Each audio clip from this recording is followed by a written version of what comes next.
Hey guys and WhatsApp welcome back once again. তো আজকের এই ভিডিওটা আমি বানাচ্ছি বাংলাদেশে নাকি হিন্দুদের উপর অত্যাচার করা হচ্ছে এবং তাদের বাড়িঘরের উপর নাকি অ্যাটাক করা হচ্ছে, যেটা নিয়ে কিছু ভুল ধারণা রয়েছে। এই বিষয়টা নিয়েই আমি আজকের এই ভিডিওটা বানাচ্ছি। সো হোপসো যে তোমরা ভিডিওটা পুরোপুরি দেখবে এবং দেখে বোঝার চেষ্টা করবে আসলে বাংলাদেশে কি ঘটছে এবং কি কারণে হিন্দু সম্প্রদায়ের লোকজনেরা এই ধরনের কথা বলতেছে।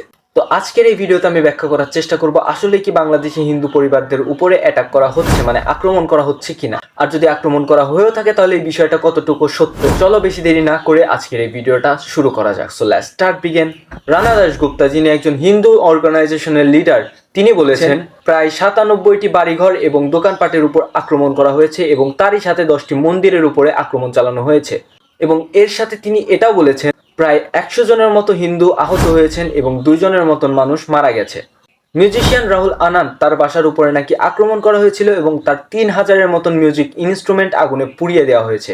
বাংলাদেশে পুলিশ এবং আর্মি হিন্দু সম্প্রদায়ের লোকজনকে রক্ষণাবেক্ষণের চেষ্টা চালাচ্ছে এবং তারা চেষ্টা করছে যে এই ধরনের ঘটনা যেন ভবিষ্যতে আর না ঘটে।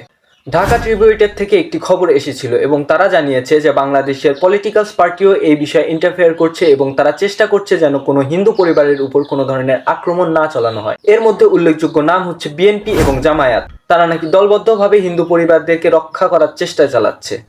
জামায়াত শিবির হচ্ছে বাংলাদেশের একটি মুসলিম অর্গানাইজেশন, অথবা তোমরা বলতে পারো যে বাংলাদেশের একটি পলিটিক্যাল পার্টি যেটা মুসলিমদের জন্য কাজ করে। আর এই পার্টিটাও কিন্তু তোমাদের হিন্দু সম্প্রদায়ের লোকজনকে রক্ষণাবেক্ষণের কাজ করছে।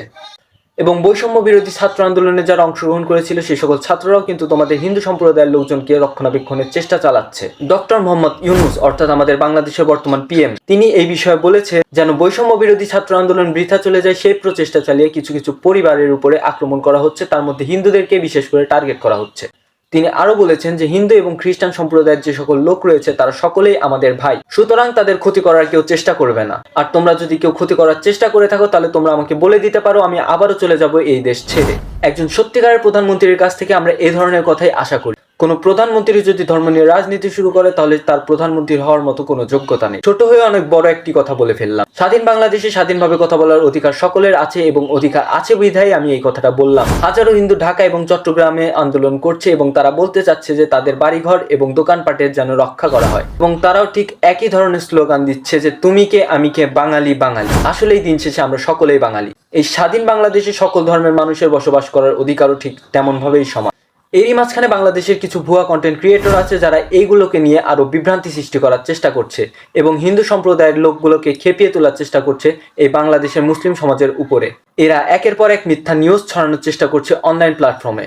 এর মধ্যে একটি উল্লেখযোগ্য ঘটনা হচ্ছে বাংলাদেশের একজন জাতীয় দলের ক্রিকেটার যার নাম লিটন কুমার দাস, তার বাসাতে নাকি আগুন ধরানো হয়েছিল, এটাও একটা ফেক নিউজ। আর এই বিষয়ে লিটন কুমার দাস তার ফেসবুক আইডিতে একটি পোস্ট করেছে, সেই পোস্টের লিঙ্কটা আমি নিচে কমেন্ট বক্সে দিয়ে দেবো, তোমরা চাইলে চেক করে নিতে পারো। এই ধরনের উল্টাপাল্টা কন্টেন্ট না ক্রিয়েট করে একটু ভালো ধরনের কন্টেন্টও তো ক্রিয়েট করতে পারো, যাতে সাধারণ মানুষ তোমাদেরকে ভালোভাবে নেয় এবং সম্মান দেয়।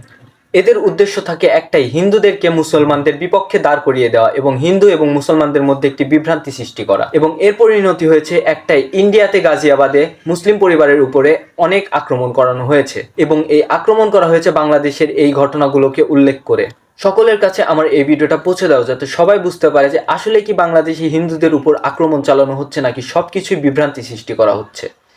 সো ভিডিওটা এই পর্যন্তই। যদি ভিডিওটা ভালো লাগে মেক শিওর আমার চ্যানেলটিকে সাবস্ক্রাইব করবে এবং পাশে থাকা বেল আইকনে প্রেস করে অল অপশনে দাবিয়ে দিতে ভুলবে না। তো দেখা হচ্ছে নেক্সট ভিডিওতে, ততক্ষণের জন্য ভালো থাকবেন, আল্লাহ হাফেজ।